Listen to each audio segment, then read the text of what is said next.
Bem-vindos de volta, alunos do 8º ano. Essa é a nossa 4ª semana na nossa disciplina de língua inglesa.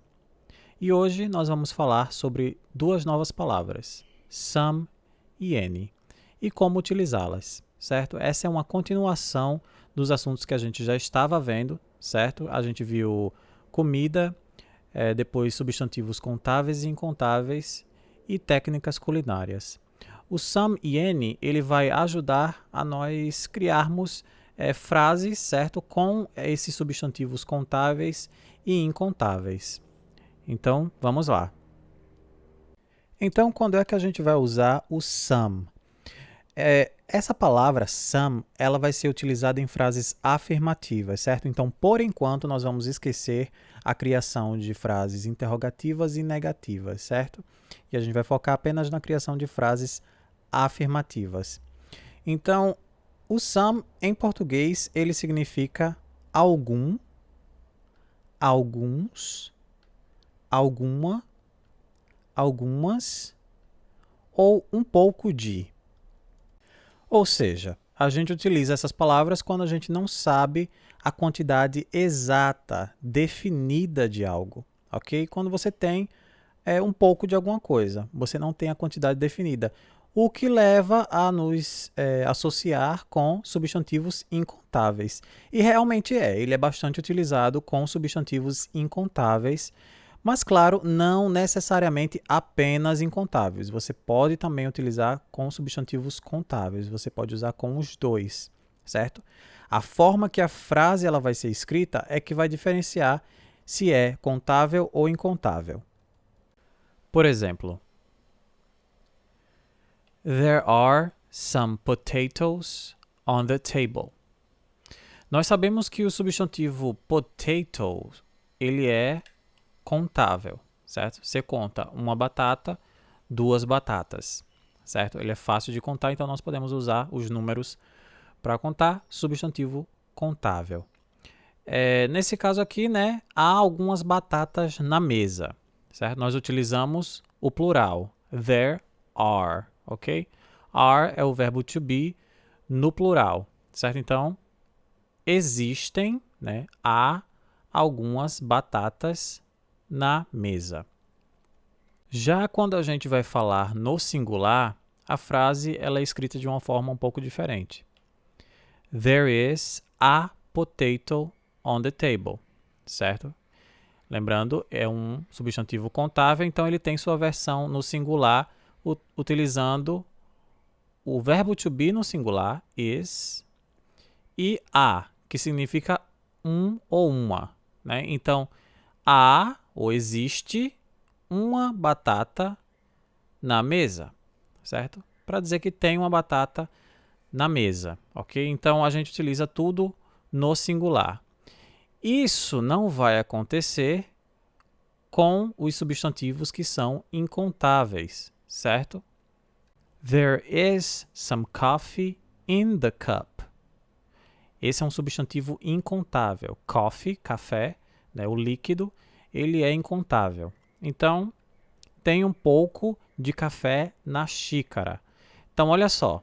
Apesar do verbo to be estar no singular, eu utilizo some. Eu não vou utilizar o a porque é um substantivo incontável, certo? Então, there is some coffee in the cup, ok?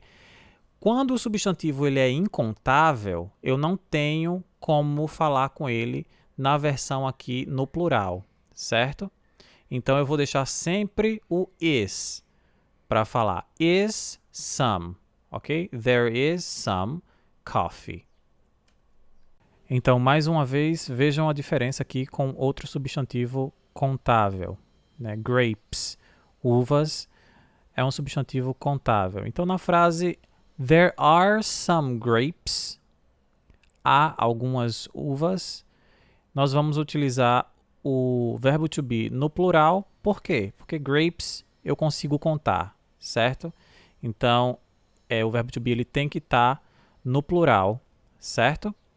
Então, some, ele vai estar aqui para dizer, né, que é algumas, certo? Eu não tenho uma quantidade exata. O verbo to be no plural, E o substantivo também no plural. There are some grapes.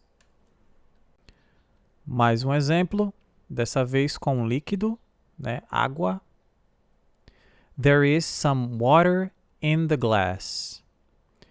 Então, obviamente, se trata de um substantivo incontável, né? A água. Então, aqui nós temos um pouco de água no copo, ok? Então, olha só, there is some water. Water, como é um substantivo incontável, então eu utilizo no singular mesmo aqui, ok? There is some water in the glass. Entenderam a diferença? Lembram que eu falei logo no início que some a gente vai utilizar apenas com frases afirmativas? Bem, existem algumas exceções, certo? Vai ser em dois momentos. Nós podemos construir frases interrogativas com some quando algo é oferecido ou pedido. Então, em dois momentos, quando você está oferecendo algo ou quando você está pedindo algo, você pode utilizar some em frases interrogativas. Por exemplo, quando você está oferecendo, would you like some coffee? Você quer um pouco de café? Ou então quando você está fazendo um pedido. Can I have some fried potatoes, please? Posso comer batatas fritas, por favor? Certo? Então, nesses dois momentos, nessas duas ocasiões, você pode sim utilizar some quando você estiver pedindo ou oferecendo algo. Agora vamos falar do any, ok? Que é a outra palavra que a gente utiliza também no mesmo sentido, só que para frases negativas e interrogativas, certo? Ele vai ter ali mais ou menos o mesmo sentido que o some, ok? Então, em português, ele vai significar algum, alguns, alguma, algumas, nenhum, nenhuma, ok?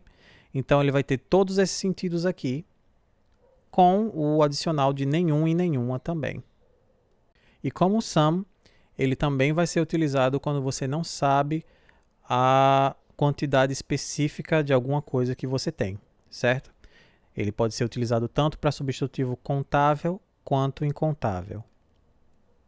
Então ele vai ter realmente um sentido bastante parecido, sendo que ele vai ser apenas utilizado em frases negativas e interrogativas, enquanto o some a gente utilizava apenas em frases afirmativas. Vamos ver um exemplo. Is there any salt? Então o sal, né, ele é um substantivo incontável. Então aqui eu utilizo na frase interrogativa, né, eu troco aqui o verbo to be, coloco antes, e se trata de um verbo to be no singular, is, certo? Porque aqui o sal ele é incontável. E o any aqui na frase dando a ideia de algum, certo? Tem algum sal. Nesse outro exemplo nós temos onions, cebolas, certo? Are there any onions? Então a gente aqui sabe que se trata de um substantivo contável, né? Eu posso contar uma cebola, duas cebolas. Então, percebam que o verbo to be que eu uso já é no plural, certo? Porque eu tenho sim a forma no plural, porque é um substantivo contável, ok?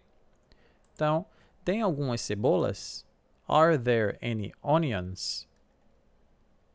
Já no caso das frases negativas, vai ser bem parecido também. There isn't any milk in the jar.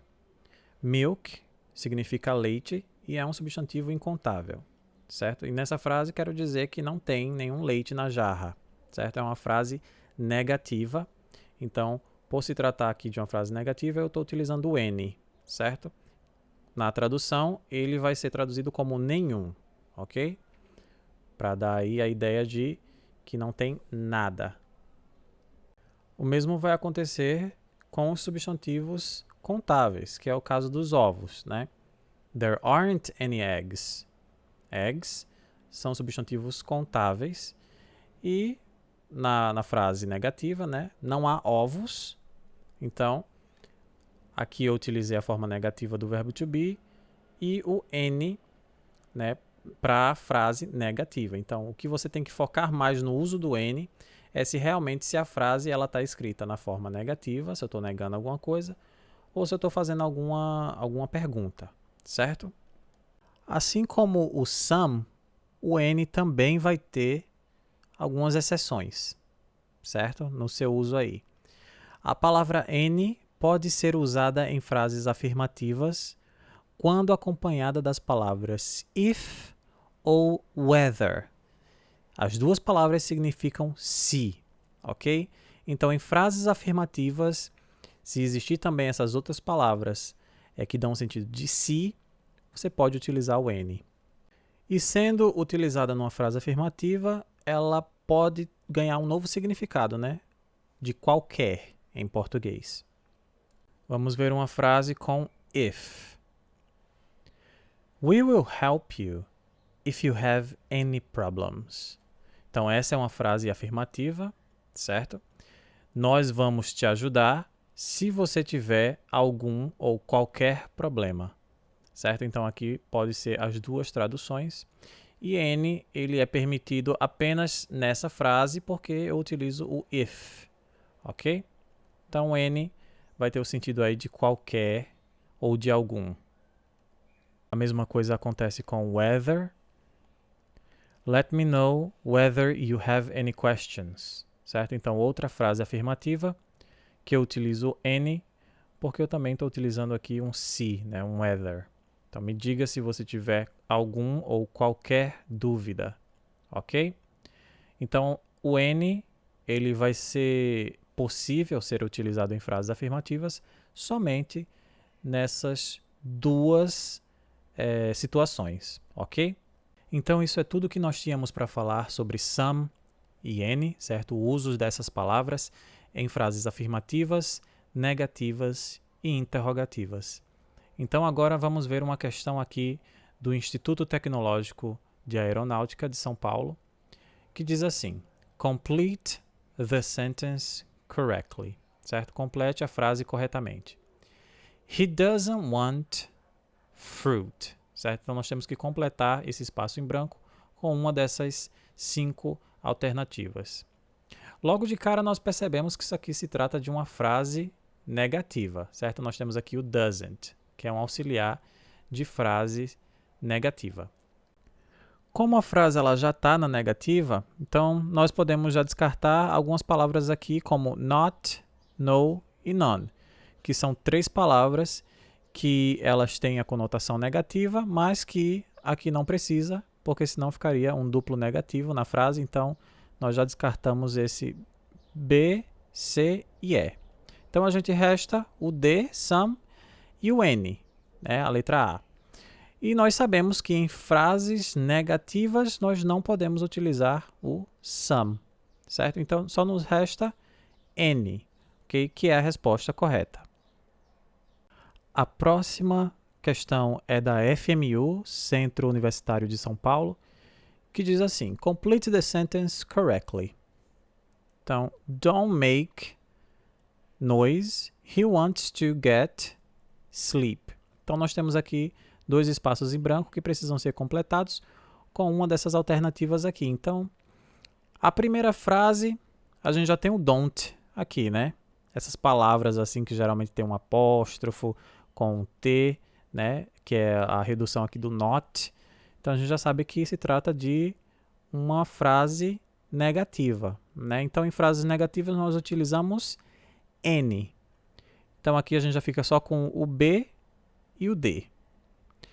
Aí continua. He wants to get sleep, né? Aqui a gente percebe, ó, que é uma frase afirmativa, né?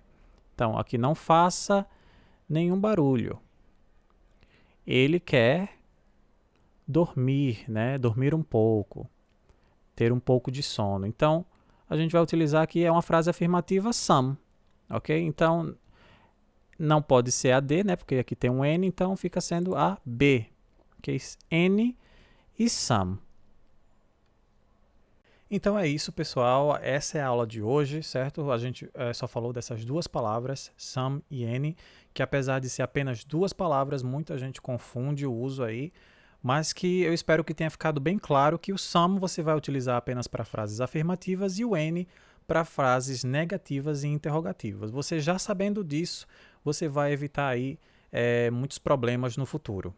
Se vocês ficarem com alguma dúvida sobre esse assunto, certo? Estudem mais, podem assistir o vídeo novamente ou me mandar alguma pergunta lá no Google Classroom, ok? O exercício sobre esse assunto vai sair ainda essa semana, certo? Então não deixem de fazer e me mandar de volta com as respostas, ok? Porque essa é a forma que eu tenho de saber que vocês estão realmente participando e entendendo o assunto. É você fazer a atividade e me mandar de volta, certo? Não só para mim, mas para todos os outros professores. É assim que a gente vai vendo se você está participando ou não, né, das aulas, ok? Eu espero que vocês tenham entendido o assunto. Thank you for watching and see you next time.